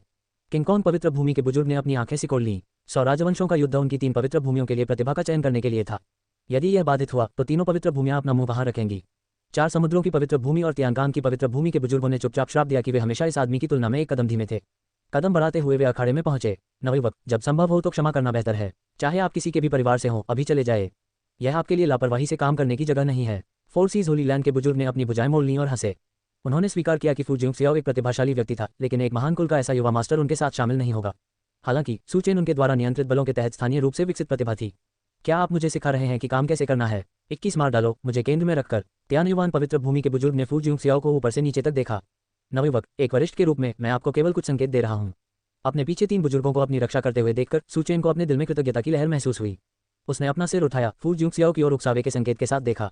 अरे, इतना ताकतवर होने का क्या फायदा? 3 पवित्र भूमियां मेरी रक्षा करते हुए आप संभवतः मेरा क्या कर सकते हैं? आंख का जाला, उन्हें मार डालो और उनके पीछे की दाववादी परंपराओं को भी मिटा दो। फू जुंगसियास के शब्द सुनकर तीनों बुजुर्ग हंस पड़े। उनकी मुस्कुराहट में मजाकिया लहजा था। नवयुवक, तुम स्वर्ग और पृथ्वी की विशालता को नहीं जानते। उपहासपूर्ण हंसी अभी खत्म भी नहीं हुई थी कि 10,000 शून्य क्षेत्र में अचानक अंधेरा छा गया। गर्जन, एक ड्रैगन की दहाड़ शून्य क्षेत्र को भेद गई, जिससे 10,000वां शून्य क्षेत्र सीधे ढह गया। बैजान शहर के ऊपर मंडराते हुए एक ड्रैगन नाव शून्य क्षेत्र से होकर गुजरी। पूरे बैजान शहर का आसमान एकदम काला हो गया था। भनभनाहट, भनभनाहट, भनभनाहट। सुनहरी चमक की धारियां नीचे बिखर गईं। एक 9 हेवन सिक्यू चुपचाप शून्य क्षेत्र में मंडराती रही। दाव तुकबंदी चारों ओर घूम रही थी और रंगीन गुलाबी बादल शानदार ढंग से प्रतिबिंबित हो रहे थे। पवित्र भूमि के 3 बुजुर्गों के चेहरों पर मुस्कान अचानक फीकी पड़ गई।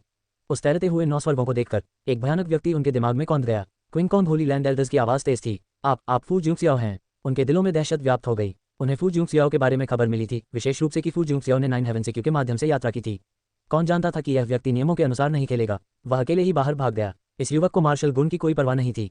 फू जुंगसियाओ ने उनके सदमे पर कोई ध्यान नहीं दिया। मेरे केंद्र में रहते हुए जो कोई भी रास्ता रोकेगा उसे बिना किसी दया के मार डाला जाएगा। जहां तक सुचेन की मदद करने वाले किसी भी व्यक्ति का सवाल है, उनके समर्थक सभी गुटों का सफाया कर दिया जाएगा। फू जुंगसियाओ के चारों ओर काली रोशनी छाई हुई है। फू फैमिली ड्रैगन स्लेइंग गार्ड्स के 3 दिव्य जनरल उतरे। फू जुहाई, फू वुमिंग, फू शेन्युवान, हम दिव्य पुत्रों के आदेश का पालन करते हैं। युद्धपोत से बख्तरबंद सैनिक उतरे। एक शक्तिशाली आभा उनमें से प्रत्येक के चारों ओर घूम रही थी। पवित्र भूमि के 3 बुजुर्गों की आंखें सदमे से भर गईं। उससे भी ज्यादा डर था उनके भीतर लगातार बढ़ती ठंडक का एहसास।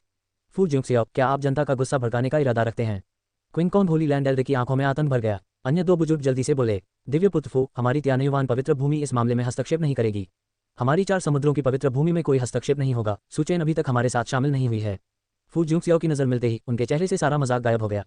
केवल यही डर था कि यह युवक वास्तव में दुर्भाग्य का राक्षस था। 3 बुजुर्गों के पीछे खड़े होकर सुचेन कांप उठी। वे उसे ऐसे ही छोड़ रहे थे। 3 दिव्य जनरलों ने सीधे अपनी चाल चली। 3 बुजुर्ग अभी भी विरोध करना चाहते थे, लेकिन उन्हें सीधे खून की धुंध में धकेल दिया गया। 3 दिव्य जनरलों ने बख्तरबंद सैनिकों को सीधे क्षैतिज रूप से आगे बढ़ाते हुए आगे बढ़ाया।